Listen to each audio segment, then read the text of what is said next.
You Yes. see the home screen, and I Yes. see an agenda. Yay! Okay.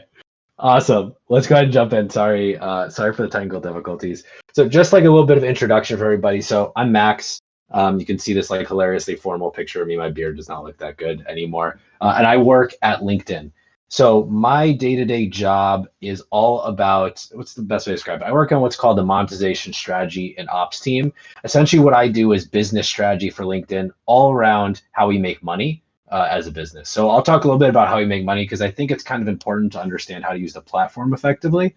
But that looks like launching new offers and bundles, working with our sales teams. But before I did this, I was part of a sales training program. And before I even worked at LinkedIn, I was using it to find tons of different jobs. One of the reasons I want to talk to this group is outside of LinkedIn, I'm like an absolutely massive video gamer. I basically spend like all my time related to like video games, esports. I used to be a competitive Super Smash Brothers player. Was not very good at it. I just like to say I've like retired.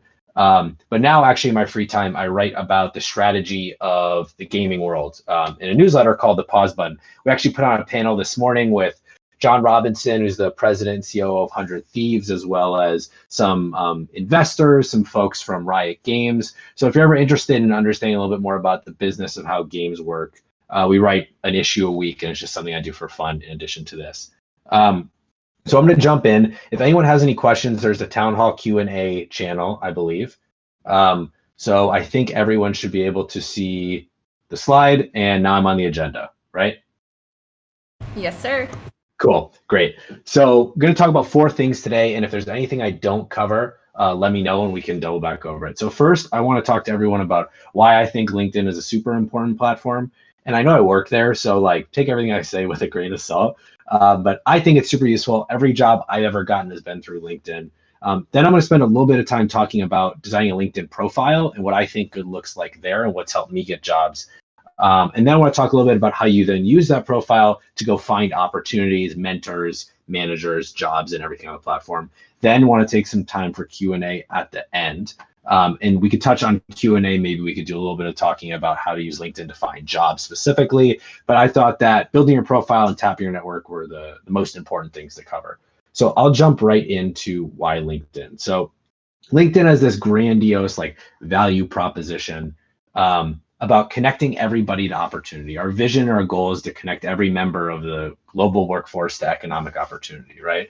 And what that looks like is two-sided. Most people don't realize that. You think about all of us who are job seekers, LinkedIn is really good at helping us get jobs. But most of where we get our information, our data, and our money from is from the companies and helping the companies find people like the rest of us and connecting them to the right jobs. So a couple statistics about LinkedIn. We have this crazy interconnected network called the economic graph that has all this different data on it, right? And has data about the 675 million people who use LinkedIn, the 50 million companies that use LinkedIn, the million jobs. You can see all of it here. But what this lets LinkedIn do is create this crazy like knowledge graph that has all of this information about all of us and all of these companies. And then we can turn around and use it to help companies make better decisions. So LinkedIn makes money in 4 different ways. So we have sales teams that support all of these things, hundreds of salespeople, people like me whose whole job is to develop business strategy. We make money through these 4 business to business products. And I think that's super important to understand why it matters for all of us. So we have 4 business lines: talent solutions, sales solutions, marketing, and learning. And they do different things. I'll touch on talent solutions at the end because I think it's the one that's most relevant here.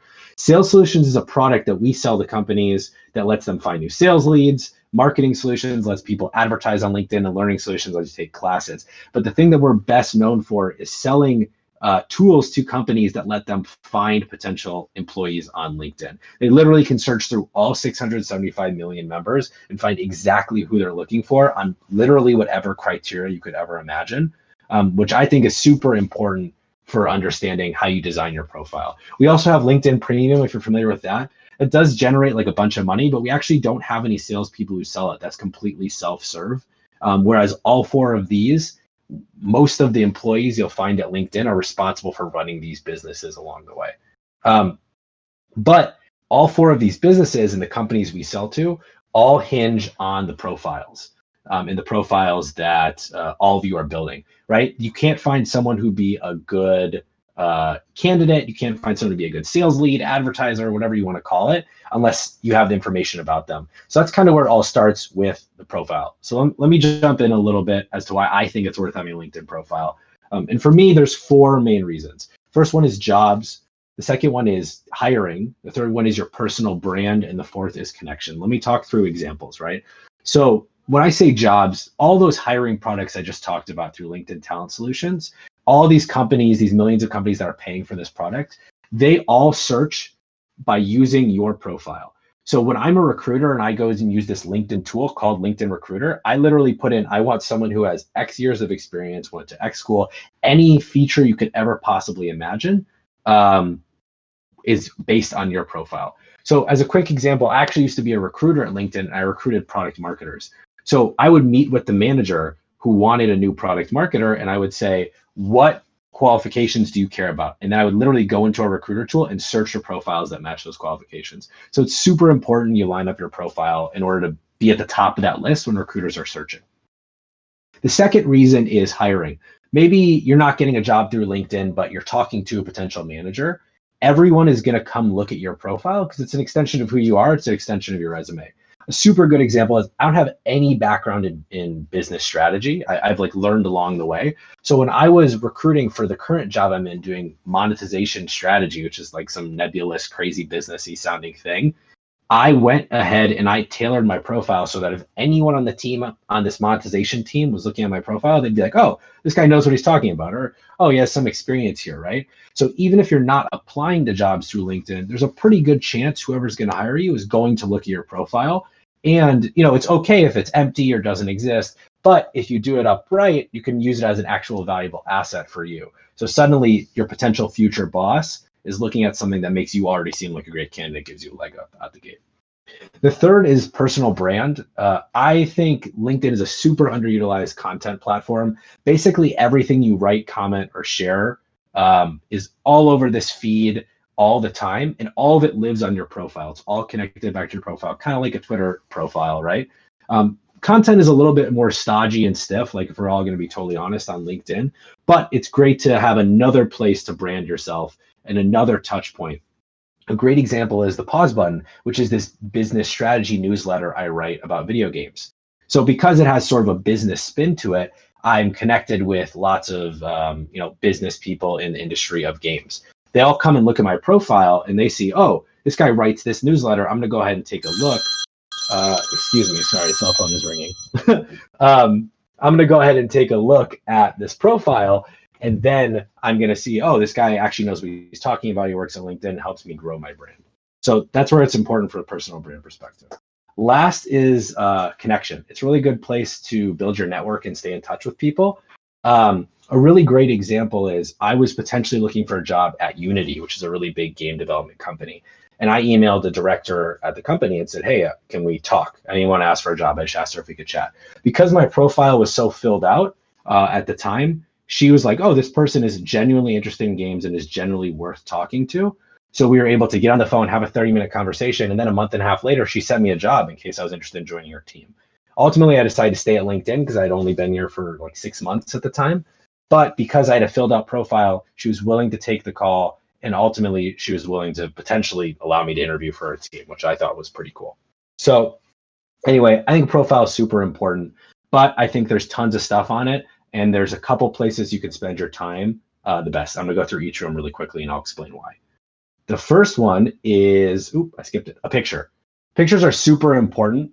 You can see a bunch of statistics on the screen, 9 times more connection requests, profile views, messages, whatever. It just makes you seem more approachable, especially in like professional sense as compared to Twitter. So having like a nice, concise headshot, the picture you saw at the beginning of the presentation is actually my LinkedIn headshot, is super useful. And that headshot I got professionally done at LinkedIn because, of course, working there, they give us headshots. But before that, I had a picture that my girlfriend took when we were out on like a nice date to see like a musical. It doesn't need to be anything fancy, just like concise, straightforward picture of you doing some action, maybe public speaking or just what you look like. That looks nice and that you would want to represent to a potential employer. The next most important one, in my opinion, is defining your industry. So again, like I talked about, all these recruiters are searching on all these different features. Industry is usually the biggest one. The industries on LinkedIn there's a drop down. You can pick between like one out of like 30 of them. There isn't a great one that represents games, but just having something there is another thing for people to search you on. So my recommendation is put something there, maybe software or something like that, if you think it's worth it. The next one, not last one, there's plenty of things to cover. The next one is a compelling summary. So this is the one I see people struggle with the most, because it's basically like, it's not like a bio on Twitter, it's not that short, but it's not like a resume. It's a chance for you to talk about yourself in an authentic way that's pretty straightforward.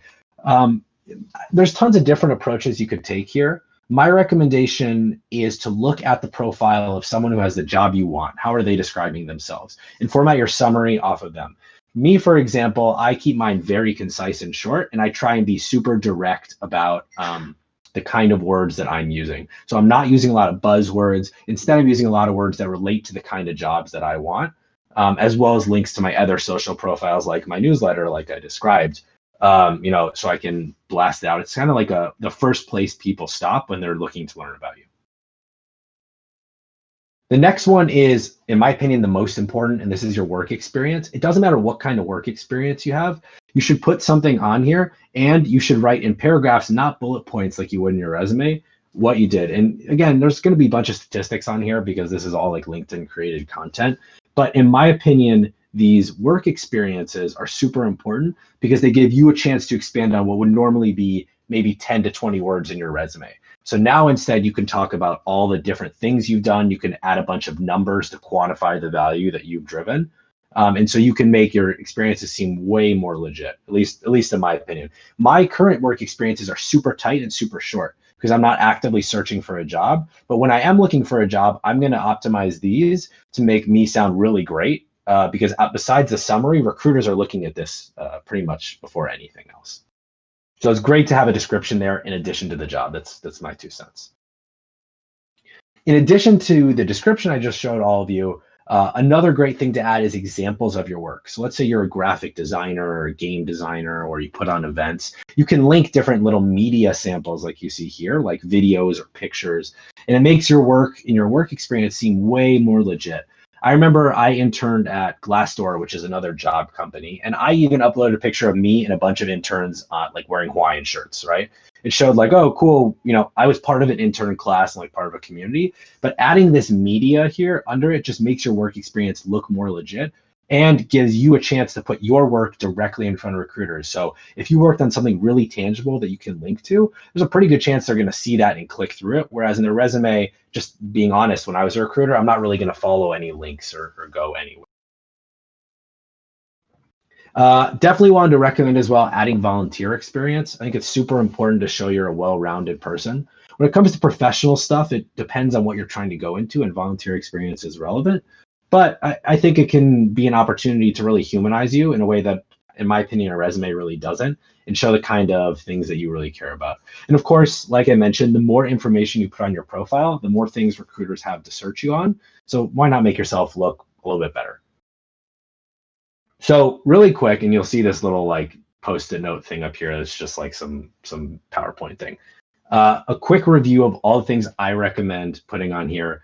And then I want to touch real quick on this idea of keywords, which is definitely not something I'm supposed to touch on outside of LinkedIn, but I want to like tell all of you because I think it's a super important tip.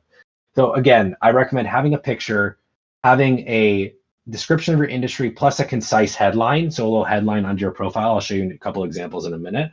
A good summary that is filled with substance and content, not just buzzwords. Your job experience, your work samples, volunteer experience, I would put in there as well. And all of this is important around this idea of how do you make yourself more appealing to recruiters who use LinkedIn. And the number one way, not the number one of the major ways, I was exaggerating, that recruiters use LinkedIn to search is all based on keywords.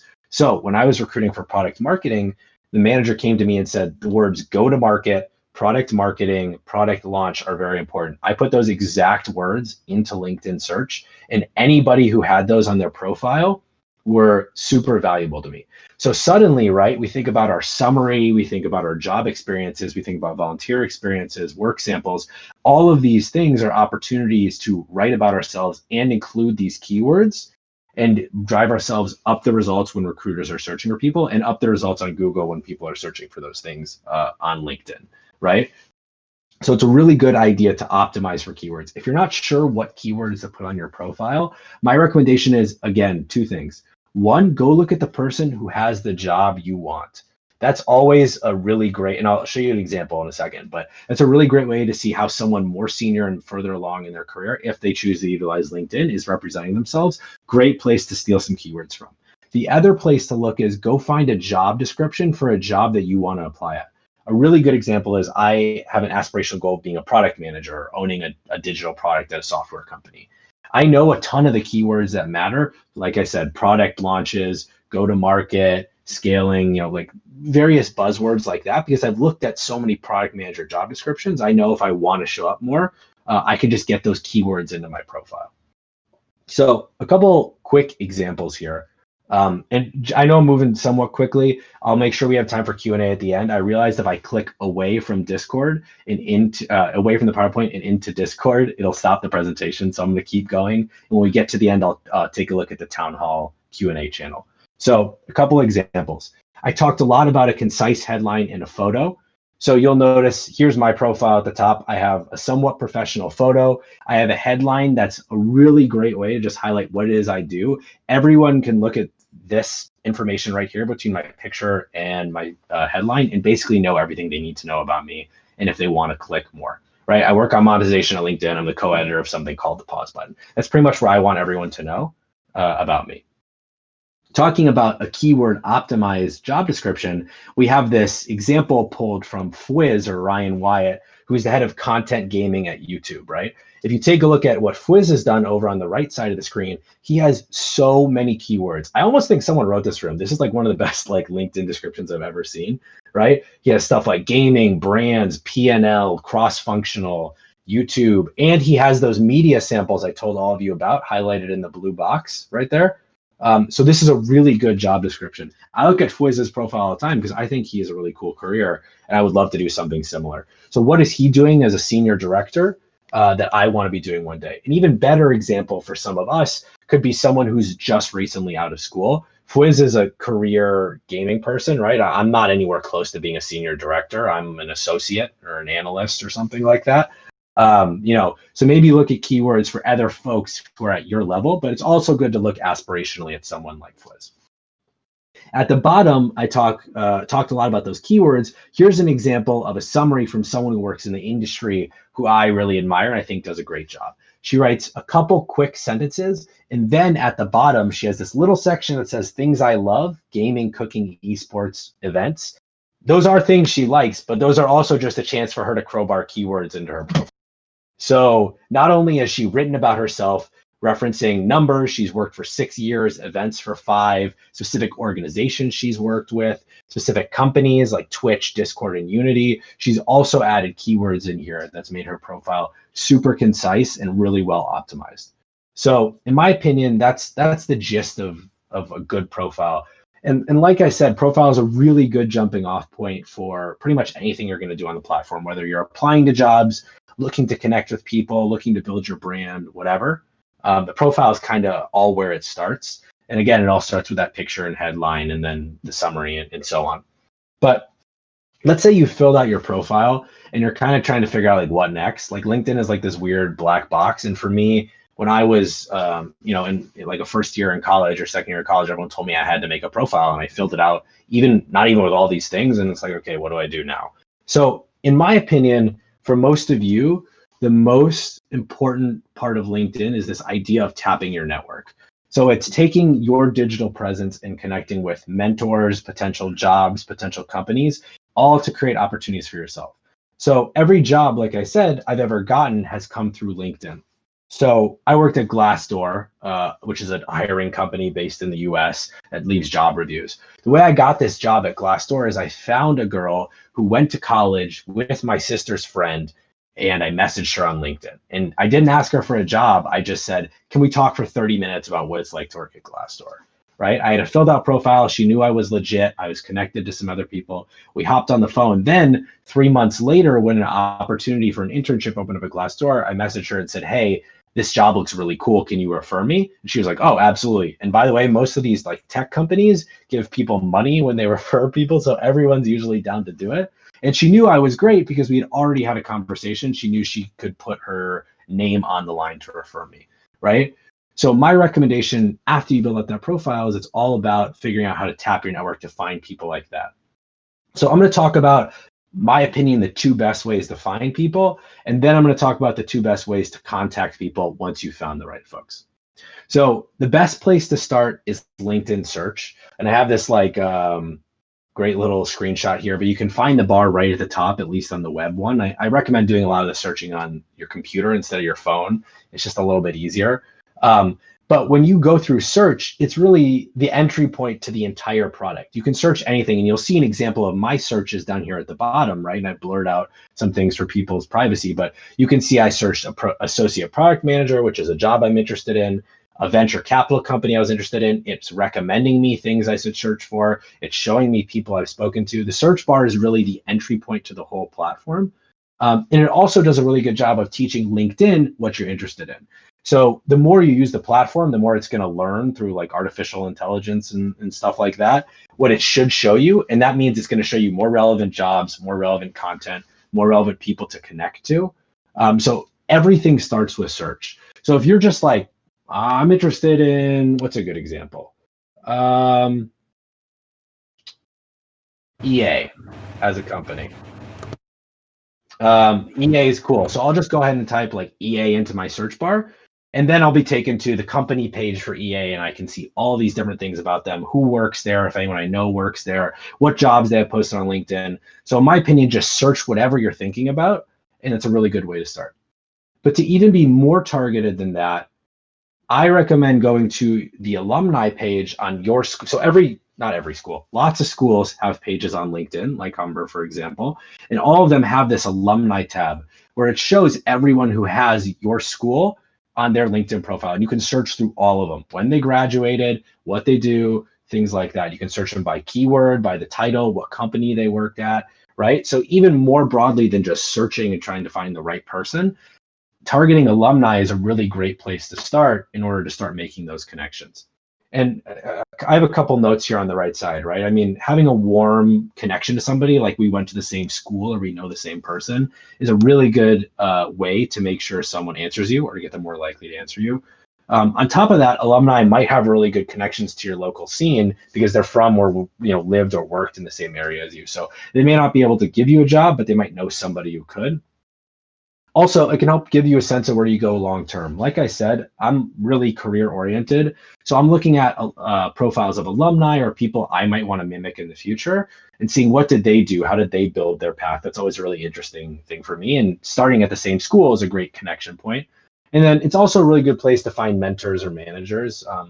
There's a lot of talk about like finding a mentor or someone to guide you. But honestly, sometimes I've just reached out to people who went to the same school as me, just to chat about their perspective on things, not even really looking for a job. And down the line, it's led to some really useful feedback and, of course, potentially job opportunities too. So when you're starting to look for people to connect with, you filled out your profile, you have a great online presence. I recommend looking at the alumni tool and using search and just searching whatever's right. So let's say you found the right person though. The next question is how you talk to them. So before I jump in, there's 2 ways to do it. One of them costs money. So I'm going to caveat that, and I'll be sure to call that out. And the other one is a little bit of a workaround or kind of a LinkedIn hack. So the first one is what I'm referring to as sliding into the LinkedIn DMs. So LinkedIn has this feature called InMail, which lets you directly message somebody. And you can see an example of something I said on the right. It doesn't have a character limit. You can send as long as a message you want, right? It has tons of different benefits. One, messaging around LinkedIn is all built around these DMs. Is like the number one way to talk and contact with people outside of like commenting on posts. So the whole process is built around this. We have a whole team just focused on messaging. Every time someone gets a message, by the way, they also get an email in their inbox. So you're getting an increased likelihood, especially from someone they don't know, you're getting an increased likelihood that you're going to get their attention. And it also generates a little notification like you would get on a Facebook or a Twitter whenever you message them. So there's tons of different ways and signals that you're getting people's attention. Here are the drawbacks, though. Sounds great, right? It costs money. So these messages are super valuable because you could basically get a direct line to anybody anywhere who has a profile on LinkedIn as long as they use the platform. So you got to be somewhat careful about how you use these. If you do choose to invest in buying LinkedIn Premium, which gives you a couple of these message credits, be kind of thoughtful about how you message people. So the way messages work, as far as I understand, is you usually get a set amount of credits through something like LinkedIn Premium. And then you message somebody. If they respond to you, you get your credit back. If they don't, that credit's gone forever. And you get a couple credits a month, maybe 5 or something like that. So you want to be super strategic about people who look like they use the platform and who you think will answer you back. Some people just frankly don't use LinkedIn, especially when they're not moving through jobs a lot. So be thoughtful about how you use this. The other problem is that all those lines of business I told you about, the advertising one, the recruiting one, the selling one, they all also use the platform. So when a recruiter wants to contact someone for a potential job, they're also going to message them through LinkedIn messages. So there's other people in this messages through our products that we're selling that you have to compete with. So you want to be really thoughtful about how you outline your message. And I included an example here that got me an answer. A good way to structure a LinkedIn DM, in my opinion, is a little bit like a good email. You have a good headline that's somewhat actionable. You do a quick introduction about yourself. You make your ask really straightforward, right? In this example, I outlined who I was, and I talked to this person. I said, "You have a really interesting background. I want to talk to you about getting coffee." And then, some kind of polite close. So don't make it too long. Make it somewhat straightforward, and you'll increase your likelihood, like I happened to get in this one, of getting an answer. But that costs money, and LinkedIn Premium is expensive, which sucks. Right? So is there an alternative solution? The other solution here I'm going to show you doesn't cost any money, but it's not as effective on LinkedIn. So this is sending a connection request to somebody. Just like you friend somebody on Facebook or follow somebody on Twitter, you can connect with somebody on LinkedIn. And when you connect with somebody, you can add a tiny little note to it. And that note is completely free. You can't structure it like you see on the right here with a subject line and multiple paragraphs. You get I think it's 300 characters or 400 characters, but sometimes that's usually enough to get answers, right? The other benefit is once you send a connection request to somebody, they get the context. You'll see an example here. This person went to the same school as me, and she was looking for connections to investors in the Bay Area. And I was like, oh, that's cool. I might know some people. So I accepted it. Once I accept her request, it doesn't cost me anything to message her anymore. So you're kind of sneaking your way into their connection requests and circumventing that thing that makes it cost money. Like I said, the drawbacks, though, lots of people get lots of connection requests. I think I have 200 unread connection requests. I try and answer every single one that comes with one of these notes. But people get a lot of connection requests, so it's easier to get lost in the fray and it's tougher to get noticed. And there's a character limit. So you want to be super thoughtful. But I just answered one today from somebody who works at a big accounting company who's interested in coming to work at LinkedIn, who just said, "Hey, Max, I see you work at LinkedIn. I work here. Can we maybe have a chat about the work you do and what it's like to work in the tech industry?" And that was good enough for me. And I answered, and then all of our messages are free. So it's a good way to circumvent the process. You just have to be a little bit more thoughtful. So that's kind of what I touched on as far as what it means to have a good profile, what it means to find connections, things like that. You're all welcome to connect with me on LinkedIn. I put a bunch of my social media information if you're curious about reading my newsletter or diving into a little bit more of the strategy of the video games world. I write over at pausebutton.news. Happy to talk about any subjects I didn't cover, including applying to jobs on LinkedIn or anything like that. So I'm going to jump over to the Town Hall Q&A channel. But if anyone has questions right off the bat, we can hop into those. Right, there are some questions posted in the Town Hall channel. Is it easier for you to reply to them by speaking here, or would you rather type in the Q&A? I would love to just talk if everyone is down for it. So Yeah, sorry that's if my presentation disappeared, but the first question from Kevin says, are there other resources you can recommend that will help learn about keywords outside of looking at other people's profiles? That is a really good question. Not any I would strongly recommend off the top of my head. I haven't done a bunch of work there, but something that comes to mind immediately is in a lot of marketing, there are tools. I think one is called SEMrush or Keyword Optimizer that a lot of digital marketers use to optimize their ads. And I imagine those tools would also be useful for optimizing your profile, because it's all about how do you game the system and make yourself come up and seem more important in the process. So in general, just using tools that help with marketing or advertising is also a really good way to find out what keywords kind of matter in your industry. I actually think Google has a free keyword like history search tool that shows you how much a term is being searched. I'd also recommend looking into that if you want to like get an idea for how popular a term is or something like that. Our term is esports, kids. Yeah, exactly. Let's see, got another question here. I've been video editing for 14 years, not professionally, just as a hobby.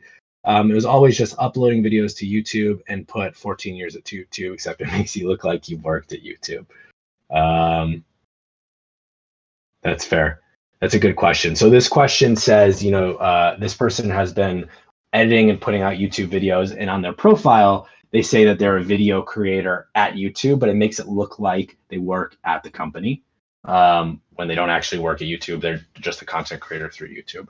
I think there's a bunch of different channels there you could do. One thing you could do is you could create a page just for yourself as a content creator. So just jumping back really quick in the slides.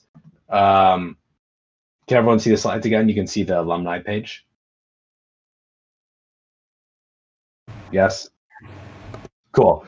So one thing you'll notice is that your school has a page specifically for the school. You can make the same page for your company. So you could go ahead and just make a page that just says like whatever productions or something like that. Or like for my newsletter, I could make what's called a company page that just says like the pause button, which is the name of the newsletter. I put a nice little header image on it and a nice little logo and write a couple sentences about it. Then you can create a page that you can point your YouTube experience to rather than having to point it at YouTube yourself. You could also always put like self-employed or self-produced. The drawback of that though is those pages are probably made by some other random person who also wanted to do that. So you don't have the same level of granularity or control. So my recommendation would be, you should make your own profile if possible. It takes a little bit more work to make it well-rounded, but then at least when people are looking at your profile, there's not a gray box and you have a little bit more legitimacy there. I see a similar question about Twitch. Yeah, I've seen, particularly when it comes to Twitch as well, I've seen people say they work at Twitch. My recommendation is to make your own company page. I think that's like the best go forward motion. It makes you seem the most legit. I actually think I was looking at whose profile came out. Maybe it was like Pokimane or someone.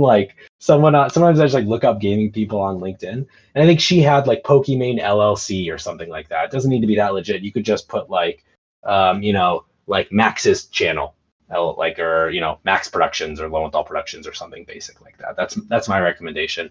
It's not the end of the world if you put at Twitch or at YouTube. It also draws people's attention because those are good brand names as well. But if you're looking to do it separately, that's my recommendation.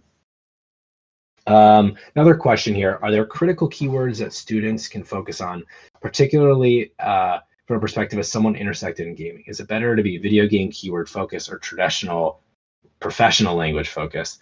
How video gaming should students be without disengaging employers? That is a really interesting question, something I think about a lot. The world of video games and in business and potential employers is not super big. Like that's one of the things I realized when I wrote about this industry a lot.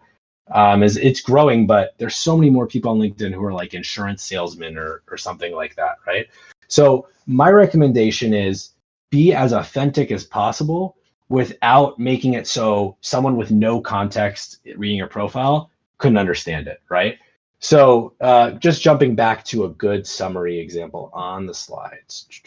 Nope, I just clicked the slide. 1 second. So you'll see in this concise summary example right here, this person has worked in gaming. They worked at Twitch. They worked at Discord. They worked at Unity, right? But they don't have a ton of gaming jargon and specific things, right? The number one thing they have is esports in gaming and things like that, and referencing organizations. So they're still able to call out the good brand names or the platforms like Twitch or YouTube that they're familiar with working on, but they're also still being general, talking about live broadcasts, online sessions, developer summits. So my recommendation is to go broad on more professional terms and then include the gaming stuff in as secondary. Just because imagine if some of these gaming companies don't have their own recruiters, maybe they're hiring another company to recruit for them. Maybe the average person who's recruiting doesn't know what some of these terms represent. So how can you make it universally accessible and still relevant to gaming? It's kind of a weird intersection. You want to be specific, but not too specific. That's kind of my recommendation there. The other option is you could totally just go crazy and be super specific with things that no one gets unless they're part of the gaming industry. That will help you hyper tailor your profile. But in my opinion, it's always great to start wide and then drill down from there rather than start super specific, because you're disqualifying yourself. That's my opinion, at least. Second question here is, professional language is important on LinkedIn. What other elements of presentation are essential? A lot of students get thrown by a need to wear a suit or present themselves. Yeah, that's a super good question too. So I work at a tech company like LinkedIn, and we're owned by Microsoft. So I'm wearing like a t-shirt and a hat right now. So I'm not like the world's most professional person.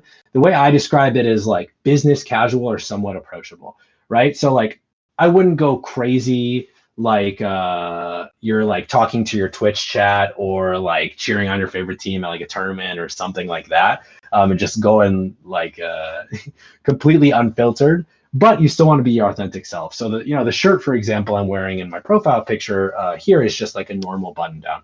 I don't think there's any need to go overly professional because it comes off as disingenuous, especially in the gaming world where everyone is just kind of who they are and what they care about. It's totally fine to just upload a nice selfie of yourself. A great example is the community manager for Fall Guys, which is a super popular game right now, is just looking at his LinkedIn profile. He just has a selfie of him with a plushie for his profile. I'm like, that's great. That tells me a ton of what I need to know about this guy and what he's all about. And it's not unprofessional, and the way he shares content is still different than how you would share on Twitter, but still somewhat authentic. But I do think there are a couple of ground rules, right? No swearing, and something you wouldn't want your boss to see. I wouldn't necessarily recommend taking the approach, but sometimes being more authentic is good too. So it's not the worst thing in the world.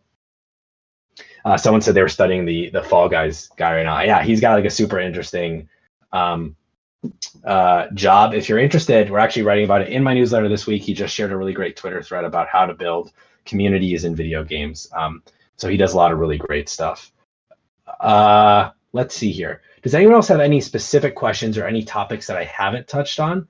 I'm happy to spend a little bit more time. We have I think it's about 15 minutes left. I see a few students are typing. Oh yeah, cool. I can wait here for a second to take a drink of water. I'm super thirsty. All right.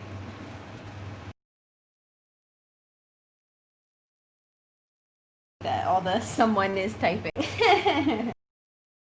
And don't be shy, guys. I know we say like there are no dumb questions. We even like your dumb questions. It's okay. Just put them out there. Oh, so by the way, I didn't know any of this shit, to be totally honest. When I was in college, I should have figured all this out, like by talking to people. So if you have like literally any question, like how do I make a profile? What's the URL of the company? Like literally anything, just throw it at me, because I cannot tell you how many just extremely uncomfortable conversations I've had just reaching out to random people who that really quickly realized I didn't want to talk to. It's just like a lot of trial and error. So throw anything out. Someone asked, they wonder if Dr. Disrespect has a LinkedIn. I'm pretty sure he does. It's really funny to go through and look at all the LinkedIn profiles of people in gaming. A really good example is Nadeshot, who's a CEO of 100 Thieves. I think they're a really interesting company, so I obviously follow them somewhat closely. Nadeshot has actually been locked out of his LinkedIn profile for the last couple of years. So if you go back, his picture is him when he was like a 16-year-old. And it's hilarious, right? And at the same time, they're big enough now where they like don't really need to springboard those opportunities. But like, why should he not go? It always bugs me. It's like, at least go in and represent yourself. The person he runs the company with, a guy named John Robinson, has like a great LinkedIn profile because he's super professional. But Dr. Disrespect, a lot of those content creators definitely do have profiles, but I wouldn't say they're the best example to model off of. I'm aware you can create a resume on LinkedIn and directly apply to job postings. Can you talk more about that? Yeah, so that's a really good question from Kevin, and maybe I can touch a little bit about jobs on LinkedIn. So one of the other major things that we sell to companies is the ability to post jobs on LinkedIn that get in front of all of us who have profiles. And there's two ways to apply to a job. If I'm a company, I will post my job up on LinkedIn, almost like I'd put it in a paper. And when someone clicks apply on the job, it'll take them to my website, and that's the end of it. LinkedIn stops. But there's also a totally separate side where you can turn on the ability to apply to your job by using your LinkedIn profile. So if you ever see the little LinkedIn logo, it's like a little in a box. It says in apply. If you click that button, it'll just take what's on your profile and share that with the recruiter, which is another really important reason to have your profile super well filled out. The other thing that's worth sharing with all of you is when someone posts a job at LinkedIn, like a company, let's say I work at LinkedIn and I'm posting jobs, they can see who's looking at the job and who's applied to the job. So it's always a great idea to keep an eye on the job boards and search and do things like that. So you can be one of the first people to post for a job. And oh, by the way, if they use this like little LinkedIn button logo thing, and your profile is already filled out, you don't have to put in any work. You just click it. You don't have to submit your resume or write a cover letter, which sucks all the time. I have like 70 cover letters I had to write in undergrad. And I felt like I didn't learn anything from any of them. So that's just my 2 cents there. Someone asked about my experience in the Smash Bros scene. Who did I main? I was a big Melee player, so I mained Sheik. And my main impetus for getting better was I really wanted to be better than my college roommate. And this guy was like a crazy mechanical engineer. I would come home and he'd just spend all night like labbing different techniques. I was never better than him. Then I moved out to San Francisco where I live now. And there are so many good people in San Francisco. I think in my first tournament, I matched up against somebody who's top 10 in the world, and I just got totally bodied and destroyed. So it's one of the reasons I retired. I don't think I'm really competitive, but I don't think I have it cut out to be like a top 100 Melee player. But if anyone's ever trying to play some Melee, I still have my GameCube controller, and I'm all about it. So feel free to hit me up on Discord too. Would doing a resume on LinkedIn be better than having a PDF of the resume, or it'd be better to use a website to host a portfolio? That is a good question. So what I see super often is rather than having a summary, some people just upload a PDF of their resume to LinkedIn. My first recommendation, and I'll touch on the portfolio in a second, but I would recommend not just doing that, right? Because all you're saying is, hey, just go look at my resume. Don't look at my LinkedIn profile. But the LinkedIn profile has all these opportunities for paragraphs and extra data that you don't get from a resume. So try and have your profile almost be like a super resume, right? Like it tells you everything you can get from a resume plus more about who you are through that summary and those other things. So my recommendation wouldn't be to upload a PDF. It would be to take all that information and try and integrate it into your profile to make it be more robust. The difference, though, is when someone has a portfolio, maybe like game design or they're artistic designers or visual designers, something like that, that's when I think it's appropriate to upload some work samples to your profile. And you can either add a link to your work in your summary or actually take some screenshots or snapshots and upload them in that media example I talked about, like Fwiz had with all those videos and stuff. But portfolios are the one example, and LinkedIn's actually pretty bad when it comes to like design and portfolio. I think the company definitely knows that. Not my team. I'm focused on trying to help people make money, but if between all of us, like if LinkedIn could do something better, that would definitely be something. Yeah, as far as portfolios go, that's my perspective there. I think there was a question earlier from Kevin about the banner on LinkedIn. Is it okay if they use their school esports banners, or is there a suggested type? So you're talking about like the cover photo? Yeah, I just put me at Harry Potter World so people can still see I'm like cheeky and fun and get out of the house. Yeah.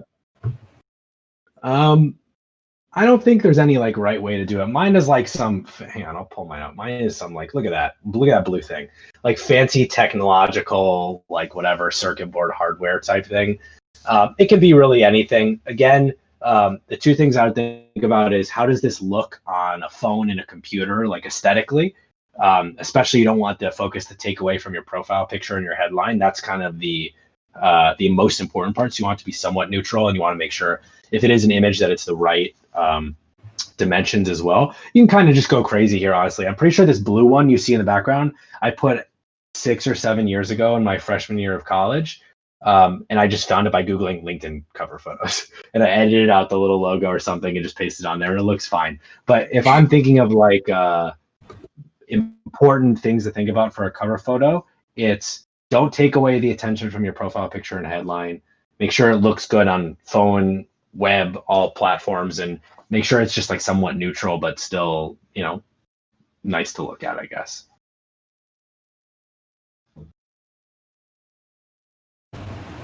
Okay, I'm not seeing too many other. Oh, someone's typing. All right, no. So I think I'm in no rush. By the way, like all I have after this is dinner and writing my newsletter. So feel free to throw anything you got in here. Custom URLs for LinkedIn profiles. So back in the day, when I like 3 or 4 years ago, they used to let you pick what URL you could have for your profile. So you'll see mine is linkedin.com/in Max Lowenthal. I'm not sure if they let you do that anymore because I haven't changed it because I got the one I wanted. If I have to look into it, but if you can, I think my recommendation is always to, similar like a Twitter handle, grab a good URL, just like something very simple. Because now, for example, all of you know my LinkedIn profile is just LinkedIn/my name. So if you can do it, oh, they do. Okay, someone said they do offer custom URLs. Yeah, definitely go for it then, because I'm sure the non-custom URL is just some random string of letters and numbers, which is way harder to remember. Especially if you put a bunch of time into your profile. It's nice to have a simple way to direct people to it, especially if you're trying to give out business cards, or I know it's like super antiquated. I've never given out a business card in my life, but like I don't know, maybe trying to prepare for an event like this or something and show your qualifications. You can send your profile and it just looks a little bit cleaner. Also, I don't think there's like a gold rush on all the cool URLs on LinkedIn. Like I bet you could get like linkedin.com/ like whatever your tag is too, if that's like what you're into. I don't know if there's a good like resale market for LinkedIn URLs though, like Twitter or Instagram or something. What are my top 5 favorite games? I can do that like off the top of my head. This is a very contentious topic, and you'll amongst like me and my friends. So my favorite game of all time is Legend of Zelda Ocarina of Time for the Nintendo 64. I really like JRPGs, and that game came out when I was a kid, so it's like super nostalgia. I know Majora's Mask is like a way better game. I get it, like it has cooler, you can put on the masks and all that stuff, but like to me Ocarina of Time is like the perfect game, and I play it like once every 2 years. Second favorite game is Chrono Trigger for the Super Nintendo. You're gonna see a theme. I really love JRPGs. I'm like a huge anime guy too. Chrono Trigger for me is like the classic RPG, and it's like so dramatic, and it was made by the guy who, like, the art was done by the guy who made Dragon Ball, and the game was designed by the guy who made Final Fantasy. So super fire. Third favorite game is Super Smash Bros. Melee, because I put more time into that game than any other game in the world, because I used to be competitive in it. And I think I kind of hate it, honestly, but it's still number 3. 4 is Halo 3, which is such a cop-out answer, and I wish it wasn't. But before I was competitive in Melee, and before I could drive... Greatest games ever made. Okay, cool, great, awesome. Before I could do that, I was super deep into Halo 3 scene, and it wasn't competitive anything. I was was called like a trick jumper. So like there were all of these unique things in Halo 3 you could take advantage of. If you bumped your head in a corner, you get like a special extra jump. And I would spend hours custom designing maps that took advantage of like these weird trick jumping things. And my friends and I would make montage videos trying to get recon and flaming recon and all these cool helmets for Halo 3 and put them on YouTube, and like 2 people would watch them. My 5th favorite game is Persona 5, which I've actually only played once. Every other game I've played on this list, I've played, man, more times than I can count. But Persona 5, I think, is like the perfect JRPG. Like it feels like it's like a playable anime in like this crazy way that I've never experienced before. I also played it right after I got some surgery, like some medical procedure. So maybe it was the fact that I just felt like shit the entire time, and this game was like super positive and distracting. I just have these like great associative memories with it. But I just think that's such a good game. I love it so much, and I bought the Royal remake. Someone asked me my thoughts on Pikachu and why he's the best. I'm gonna stop sharing my screen here really quick. So Pikachu is actually my favorite Super Smash Bros. Character. I main Sheik, but if I could play any character at a high level, I'd play Pikachu.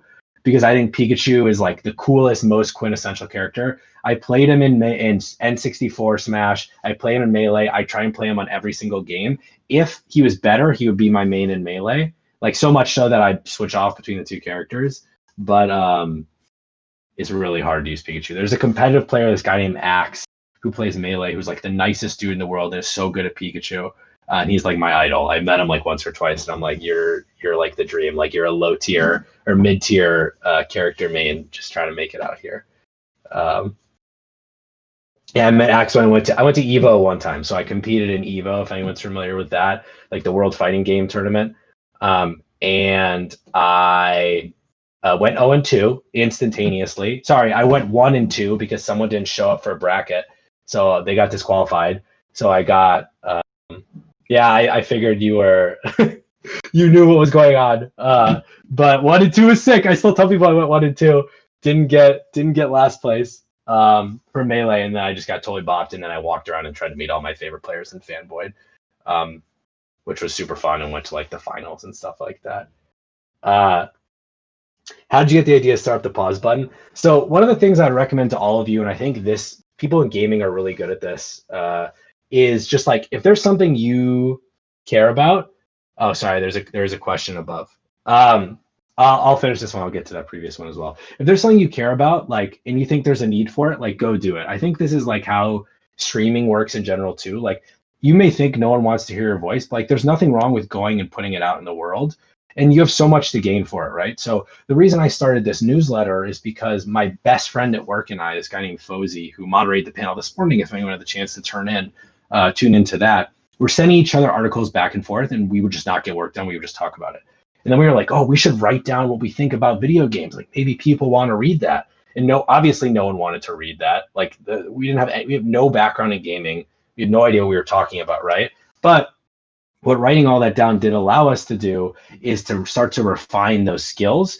And the same could be said for streaming. Now I understand a lot about how to analyze the business of the games industry, how to look at the news and things like that. And over time, we started to create a final product that people actually want. Actually, over 1,000, almost, I'm getting ahead of myself. I'm really excited. Almost 1,000 people read the pause button now a week, which is pretty cool, right? And it all started, oh, someone just jumped in and out. It all started because we just like thought it'd be cool to put something out there. Something didn't work, we'd stop it. Something did work, we'd try it again, and you just keep going over and over again.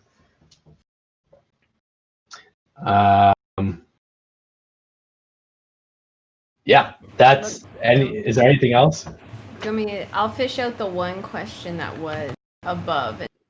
Yeah, sorry, it got caught in me rambling. We got so excited about talking about games.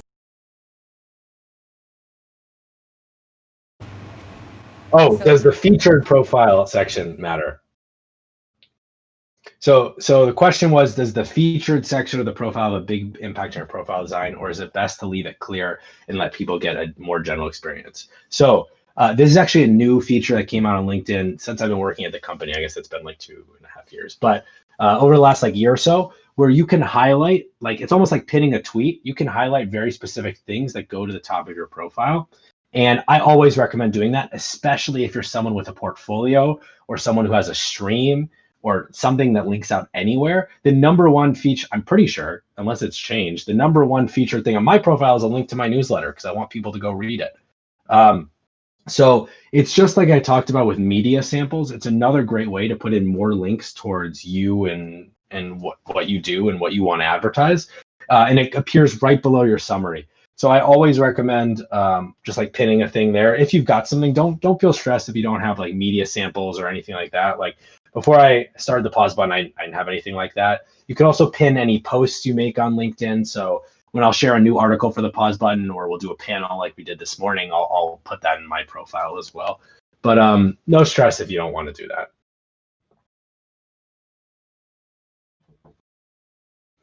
that. The last thing I'll say here is if anyone has like general LinkedIn questions, or like just wants me to take a look at their profile, or wants to connect with me, or questions about pause button, whatever, feel free to always like reach out. Like the way this presentation came together is like way back, one person who worked in gaming was looking for a new job, and I offered to help her fix her profile, and she's like, that was really useful. Like, we should do it as a presentation, and that's kind of cascaded to like a bunch of these presentations. So like, but at like the heart of it, I'm trying to help people like understand the system, which is super complicated and takes all this experience to understand. So I'm always happy to review your profile. I still have to work like crazy hours at LinkedIn these days, but like always happy to jump on like a 30-minute call too. Feel free to send me a connection request, but if you do, like add one of those notes so that I know I'm not just like talking into the abyss. And yeah, that's all I got for everybody. Awesome. Thank you so much for coming out, because this has been kind of like a long standing thing where a lot of this, like, I want to know about this platform. I can apply to jobs, but I just don't know how to navigate it. So like having the perspective of you've graduated, did the cold calls through LinkedIn, and then like the journey has profited you while also keeping like the gaming spirit alive is really good. No, I mean, definitely. What I'll say is you're never too late in your life to start talking to random people. Like I guess how many? I'm like 2 or 3 years out of college now, and like I random emailed someone this morning to try and get them on the phone with me, not just to like talk about their job and their life. So like whether you're a first year or like in your last year or graduated, like all this stuff is still applicable, and there's nothing wrong with making new friends and building connections. Amazing. All right. Well, I guess, yeah, that's our time. It was awesome. If you're ever in Toronto, don't be a stranger. Or if you ever wanted to do a more advanced, like now we've applied, like some feedback sesh in a couple months, let us know. We're open. Definitely. Like I think I told you, LinkedIn has an office in Toronto, and I was literally supposed to be there like right around now to do some trainings for some of our employees, but obviously that's never going to happen. So if I ever get out there, we could totally do like some LinkedIn thing in person, which would be super bomb. But I would love to be able to leave my apartment before I leave the US. Yeah. So. And if I may ask real quick, just to make sure. Yeah. While I do have your contact information as a pinned post here, are you all right if I also share it over in our announcement channel for everyone else to see? Yeah, absolutely. No problem. If anyone, and I mentioned this in general earlier as well, if anyone wasn't able to make it, send them my way. That's what I'm here for. All right, with that, I think I'm going to go figure out what I'm going to have for dinner. I don't have any groceries. So if anyone knows any good food in San Francisco, oh yeah, that's the link to my newsletter. Thanks for sharing. If anyone has good food recommendations in San Francisco, hit me up in the DMs, but otherwise I'm going to go figure that out. Feel free to message me if you have any questions. Thanks so much, everybody. Yeah. All right. Have a good night. Bye. All right. I'm going to hang back. If there's any for me, let me know. If not, everyone have a good evening. We can do some yeah, we can do some basic questions if anyone has anything for Humber Esports, I guess.